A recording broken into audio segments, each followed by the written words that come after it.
শিক্ষার্থী বন্ধুরা, তোমরা কেমন আছো? আশা করছি মহান আল্লাহর কৃপায় ভালো আছো। আমিও ভালো আছি আলহামদুলিল্লাহ। এই মাঘ মাসের কনকনে শীতে সবাই ল্যাপ মুড়ি দিয়ে মনে হয় খুব আরাম করছো।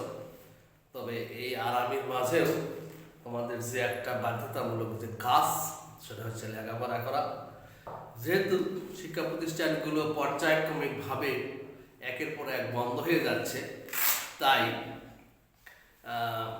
মানে চলমান ছুটি বেড়ে আরও আজ 14ই ফেব্রুয়ারি পর্যন্ত করছে। যেহেতু প্রধানমন্ত্রী নিজেও বলেছেন যে হয়তো বা এপ্রিলে সিদ্ধান্ত নিব যে কবে নাগাদ খোলা যায়, তাহলে এপ্রিল মানে তো ধরো তোমাদের 14ই এপ্রিল থেকে আবার রমজানের রোজা। তোমাদের পরীক্ষা কিন্তু আগস্ট মাসে হবে, নিশ্চিত থাকো। তবে যদি খোলেন যেটুকু সময় থাকে সেইটুকু সময়ের জন্য একটু নির্ধারিত সিলেবাস দেবে, সেই সিলেবাসে তোমাদের আমরা টেস্ট পরীক্ষা নেব। টেস্ট পরীক্ষার পরে তোমাদের নির্বাচন করার হলে তোমাদের সেন্টার আপ করা হবে এবং তোমাদের পরীক্ষা পুরোপুরি দিতে হবে। তবে সিলেবাসটা একটু কম, আমরা দেখলাম 30% কমাইছে, মানে আমরা 9-10 একটা সিলেবাস দিলাম গণিতের, যে মোটে 5টা চ্যাপ্টার কমাইছে 17টার মধ্যে, তার মানে 12টা আছে। এভাবে তোমাদের কিছু কমাতে পারে। তো আমরা যে চলমান অনলাইনের যে ভিডিও ক্লাসগুলো ইউটিউবে আপলোড করছি, এখনও করে যাচ্ছি তোমাদের প্রয়োজন অনুসারে। যেহেতু তোমরা দেখছো কম, ফলো করছো কম, ক্লাসে এত বেশি পার্টিসিপেট দেখা যায় না, সেই হিসেবে আমরাও একটু নর্মালের দিকে যাচ্ছিলাম যে ক্লাস কমই আপলোড হচ্ছে। প্রতিদিন তো কমপক্ষে একটা হয়, ফার্স্ট পার্টি হোক সেকেন্ড পার্টি হোক, একাদশের হোক বা দ্বাদশের হোক, যে কোনো ক্লাসে কিন্তু তোমাদের জন্য উপযোগী হবে। কারণ সাবজেক্ট একই, চ্যাপ্টারগুলো যদি তোমাদের আগে পড়া থাকবে তাহলে রিভিশন হচ্ছে, একাদশের ক্লাসটাও দেখলে সেটা তোমাদের পূর্বের ক্লাসে পুনরাবৃত্তি হচ্ছে, তোমাদের লাভ বেশি হচ্ছে। কিন্তু ফার্স্ট ইয়ারে তা তো হচ্ছে না, কারণ যদি আমরা সেজন্য ফার্স্ট ইয়ারে ক্লাসগুলো করে থাকি। তবে আজকে আমি দ্বাদশ শ্রেণীর ছাত্রছাত্রীদের পরিসংখ্যান দ্বিতীয় পত্রের 5ম অধ্যায় এর বৈশ্য বিন্যাস নিয়ে আলোচনা করব। যেহেতু এর আগে চতুর্থ দ্বিপদী বিন্যাস করাইছিলাম, 3টা ক্লাস নিয়েছিলাম, এখানে আমরা হয়তো 2টা ক্লাস নেব।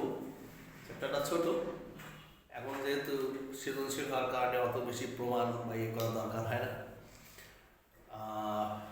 একটা গাণিতিক সমস্যার উপরেই সৃজনশীল তৈরি করি, কখতে একটা সংজ্ঞা বা ধর্ম দিল, আর বাকি 2টা অঙ্ক করে এই চ্যাপ্টার থেকে একটা কোন প্রশ্ন কমন পাওয়া যায়। তোমরা একটু মনোযোগের সাথে দেখো, দেখার পরে ভিডিও দেখার পরে তোমরা বই খাতা বের করে করার চেষ্টা করে প্র্যাকটিস করো। তোমাদের বলা আছে যে তোমরা ভিডিও যদি দেখো, অনেকে দেখে কিন্তু দেখার পরে কি প্রতিক্রিয়া সেখান থেকে বুঝতে পারলে কিনা, তোমাদের লাভ হলো কিনা, কোনো সমস্যা থাকলো কিনা, তোমরা যদি ফোন করো বা কমেন্ট করো তাহলে কিন্তু আমরা বুঝতে পারি যে কি ঘটনা ঘটছে বা তোমরা কি করছো। কিন্তু জাস্ট তোমরা দেখা মতো দেখে যাও, আমরা একটু করাচ্ছি, এইটুকুই যা। যে আমরা যে 5ম অধ্যায় বৈশ্য বিন্যাস করছি, আমাদের সেকেন্ড পার্টে 3টা বিন্যাস আছে, একটা দ্বিপদী বৈশ্য আর একটা হচ্ছে পরের অধ্যায় হচ্ছে পরিমিত বিন্যাস। তার এই 3টা বিন্যাসের দ্বিতীয়টা বিন্যাস হচ্ছে বৈশ্য বিন্যাস। পয়সর নামে একজন পরিসংখ্যানবিদ এই বিন্যাসটা আবিষ্কার করছেন এবং তার নাম অনুসারে বৈশ্য বিন্যাস হয়েছে। তো বৈশ্য বিন্যাসটা কি? যেহেতু দ্বিপদী বিন্যাস যদি তোমাদের জানা থাকে, আমাদের দ্বিপদী বিন্যাসের সম্ভাবনা অপেক্ষকটা ছিল p of x ncx p to the power x q to the power n minus x। এখানে বলা ছিল n হলো চেষ্টার সংখ্যা, এই চেষ্টার সংখ্যা অবশ্যই ছিল কি 30 বা তার কম, p ছিল সফলতার সম্ভাবনা,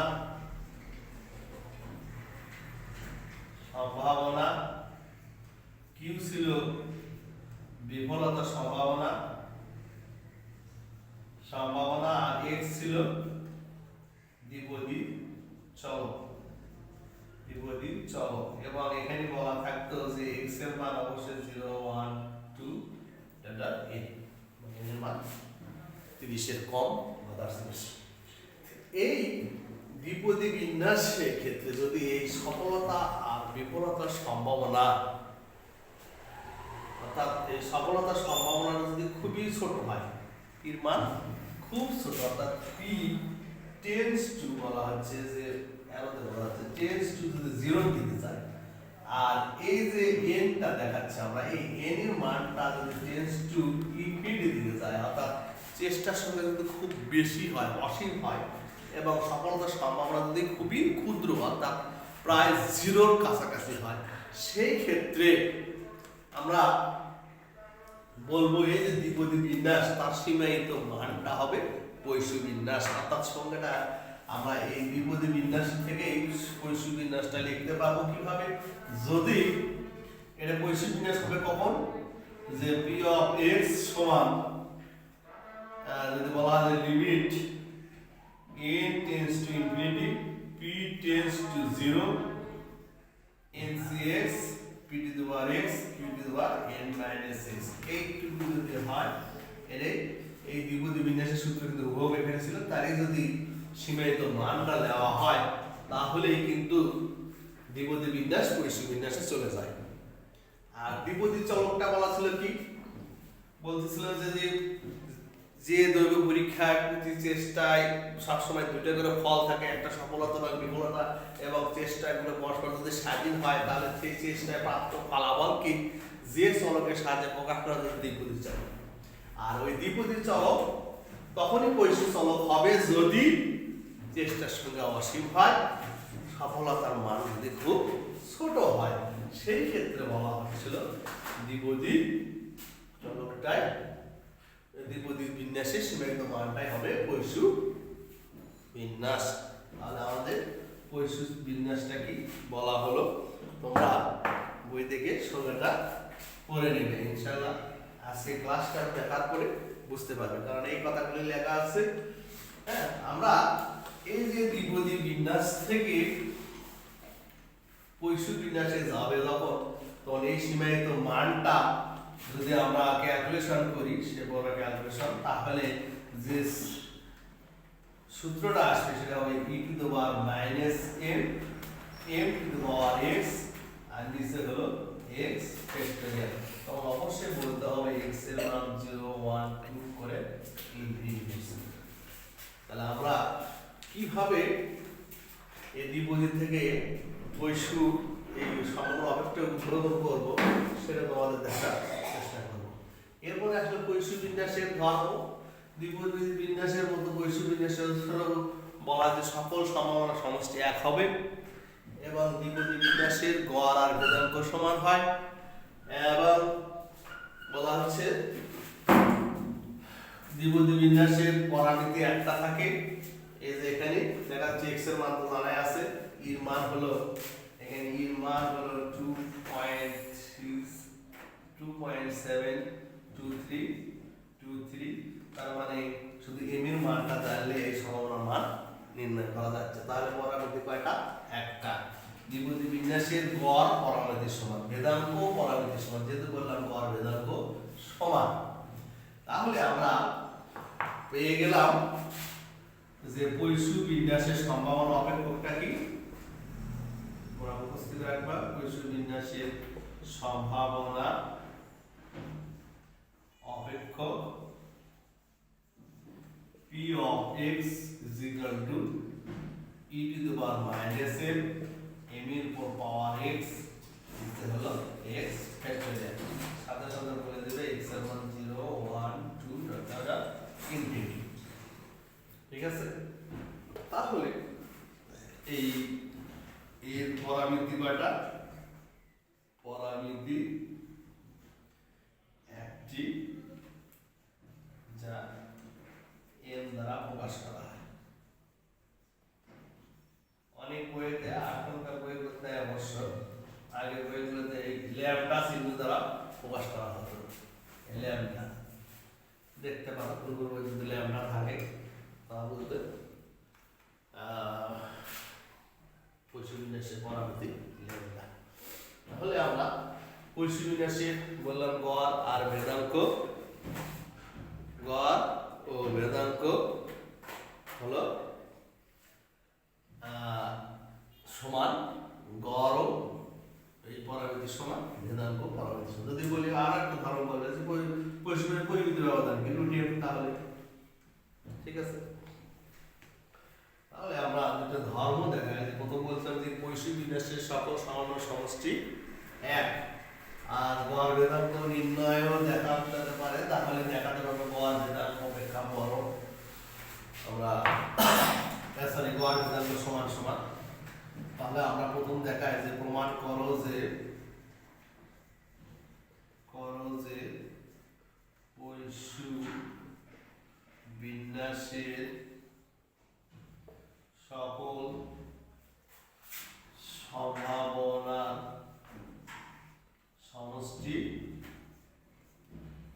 এক, অথবা আইনতম থাকতে পারে, অথবা প্রমাণ করো যে summation e to the 1 minus m f to the power x is a x factorial সমান 1। এখানে x এর মান 0 থেকে প্রমাণ নাই, ছোট একটা প্রমাণ মনে করি। কোন পরিসীম চলক x এর পরামিতি m হলে সম্ভাবনা অপেক্ষকটা কি? অপেক্ষক p of x সমান e to the power minus m m to the power x নিচে x, সঙ্গে সঙ্গে লিখতে হবে x এর মান 0 1 2। এখন তোমাদের একটা কথা বলতে ভুলে গেছি, এই x এর মান থেকে কি মনে হচ্ছে? x টা কি বিচ্ছিন্ন দেবে চলক না অবিচ্ছিন্ন দেবে চলক? অবশ্যই তোমরা বলতে পারছো বিচ্ছিন্ন, কারণ মানগুলো পূর্ণ সংখ্যা প্রকাশ আলাদা আলাদা। এখন অতএব যদি আমরা এই সামেশন x 0 থেকে ইনফিনিটি p of x সমান কি হচ্ছে? সামেশন x এর মান 0 থেকে infinity e to the power minus m m এর উপর x নিচে হলো x ফ্যাক্টরিয়াল।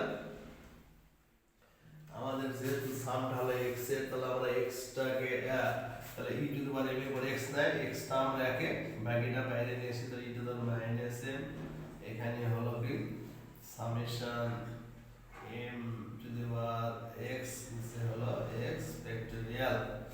এখন যদি আমরা সাম ভাঙায় অর্থাৎ x এর মান বসে দেই, আর সাম মানে তো অবশ্যই যোগ, তাহলে e to the power minus m এখানে হচ্ছে কি m এর উপর 0 ভাগ 0 ফ্যাক্টরিয়াল প্লাস m এর উপর 1 সো 1 ফ্যাক্টরিয়াল প্লাস m এর উপর 2 তারপরে 2 ফ্যাক্টরিয়াল প্লাস এর মধ্যে থাকবে ইনফিনিটি। এরপর আমরা কি করব? সামথিং পাওয়ার 0 মানে কি জানো? 1, আর 1 ফ্যাক্টর মানে 1। তাহলে তোমরা প্রথম টার্মটা লিখতে পারো তার মানে সেম আছে 1 প্লাস m ভাগ 1 ফ্যাক্টরিয়াল প্লাস m স্কয়ার ভাগ 2 ফ্যাক্টরিয়াল। দিয়ে একটা টার্ম তোমরা আরো বেশি করতে পারো, 3 বসালে কিউব হবে। তাহলে এইটুকু সমান আমাদের এক্সপোনেনশিয়াল সূত্র e to the power n। আমরা যদি সূচকের নিয়ম অনুযায়ী পাওয়ার যদি যোগ করি তাহলে m কেটে যায় 0, e to the power 0 মানে 1। তাহলে আমরা কি দেখাতে পারলাম?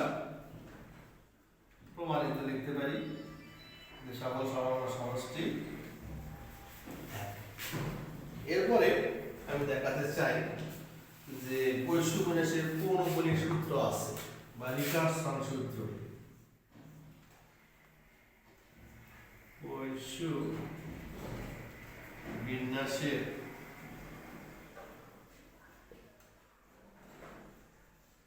পৌনঃপুনিক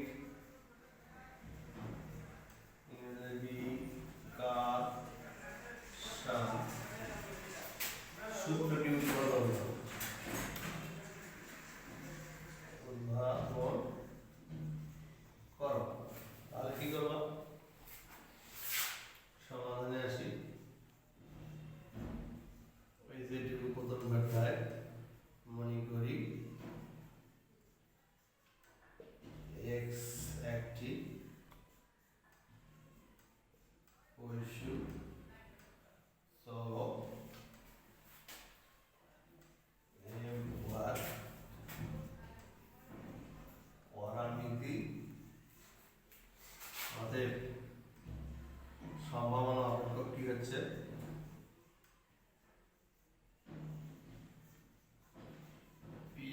x সমান e to the power minus m m to the power x নিচে x ফ্যাক্টরিয়াল।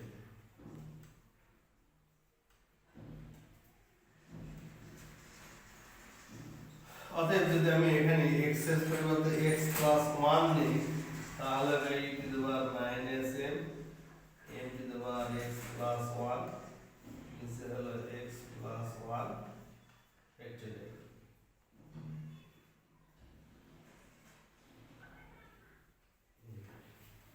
এখানে 0 থেকে না হয় তাহলে 1 তো সেটা 1 থেকে শুরু করব। এবার আমরা এই p of x plus 1 K p of x দ্বারা ভাগ করলে একটু ক্যালকুলেশন করব, তাহলে তোমাদের অনুভবের সূত্র চলে আসবে। অতএব p of x plus 1 নিচে হলো p of x, তার মানে আমাদের p of x এর মানটা হচ্ছে x plus 1 এর মান e to the power minus m m এর উপর x plus 1 নিচে হলো x plus 1 ফ্যাক্টরিয়াল। নিচে আবার e to the power minus m m এর উপর x নিচে হলো x ফ্যাক্টরিয়াল। তো সিম্পল এই ভাগটাকে আমরা গুণ দিয়ে উল্টে দেব, তাহলে দেখো e to the power minus m m to the power x plus 1 নিচে x plus 1 ফ্যাক্টরিয়াল। গুণ দিয়ে উপরে গেল x ফ্যাক্টরিয়াল, নিচে হলো e to the power minus m m এর উপর x। সহজে দেখতে পাচ্ছি e to the power x e to the power x কেটে গেল,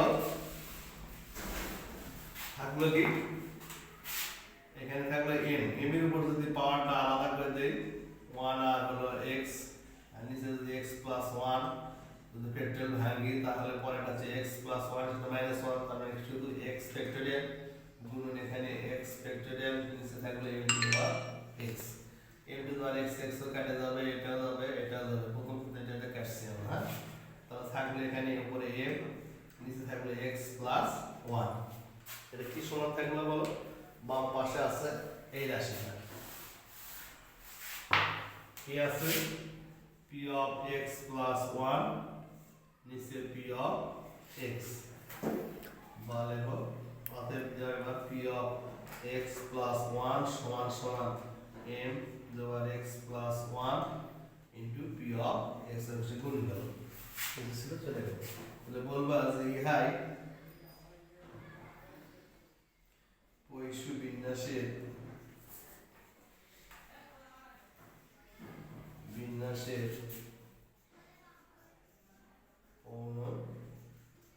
অনেক সূত্র।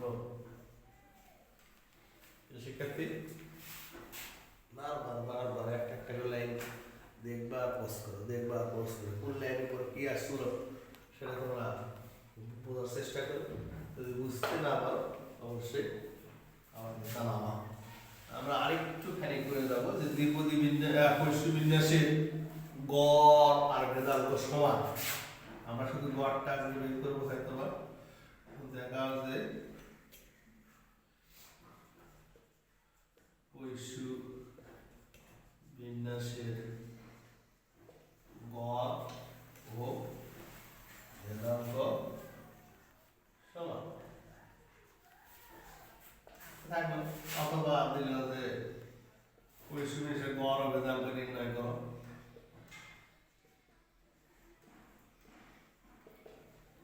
গড় ও ভেদাঙ্ক নির্ণয় করো সমান মানে এতে বলে দেখা যায় পয়সু বিন্যাসের গড় ও ভেদাঙ্ক m ব্যবহার পরামিতির সমান। আমরা যাই একটু সমাধান বা প্রমাণ যে প্রশ্ন আসবে সেটা লিখতে তোমরা একইভাবে ধরে নাও। মনে করি x একটি পয়সু চলক,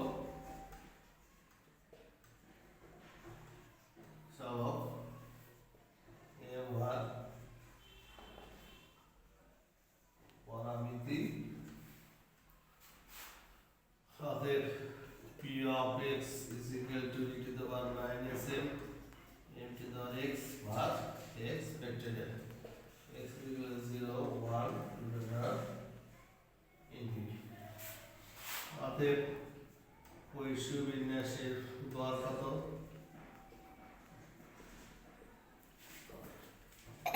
গড় মানে তো আমরা জানি প্রত্যাশা ই অফ এক্স, সূত্র কি summation x p of x, হ্যাঁ summation x p of x এর মান কত